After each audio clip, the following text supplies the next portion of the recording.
So Soutra Gilmour designed the set and the costumes. One of the things we needed to try and achieve was for the two twins to look the same. So what we did was make costumes that are relatively simple. They're both wearing the same white shirts, the same black trousers. We cast two actors that looked as alike as possible. In fact, Tamara and Daniel, who are playing those parts, have played brother and sister on television. Even the way the shoulders of men's clothing are like reflective of their frame, and so it gives an indication of how men in general hold themselves physically. The curvature of women's clothes might influence the walk and, you know, accentuating hips and things like that. So when your clothes are very straight, square, you tend to think more in lines. Of course, acting, we know the actor does like wearing their costume or their shoes because it does help them achieve a physical change and a change to their voice and a change to their power. So that's why they say clothes transcend physical function.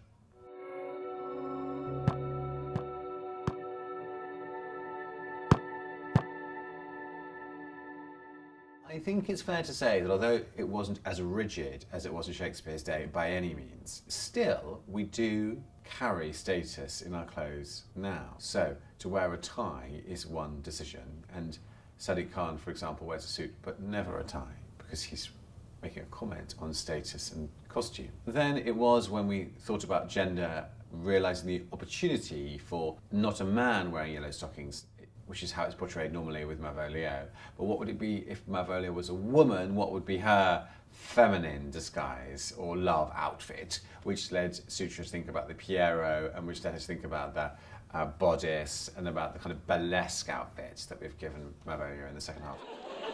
How now, Malvolia? Sweet lady, ho ho! Ha! Smilest thou, I sent for thee upon a sad occasion. Sad lady, I could be sad. It's not quite enough that she's just wearing yellow stockings and cross-gartered. That would have been a riot for the original audience. But in order to restore that sense of true impact, of course, in our production, we've gone a bit further and given her helicopters on her nipples. Remember who commended thy yellow stockings? Yellow stockings? And wished to see thee ever cross-gartered? Cross-gartered? Go to, thou art made, if thou desirest to be so. Am I made? If not, let me see thee a servant still. Well, this is a very midsummer madness.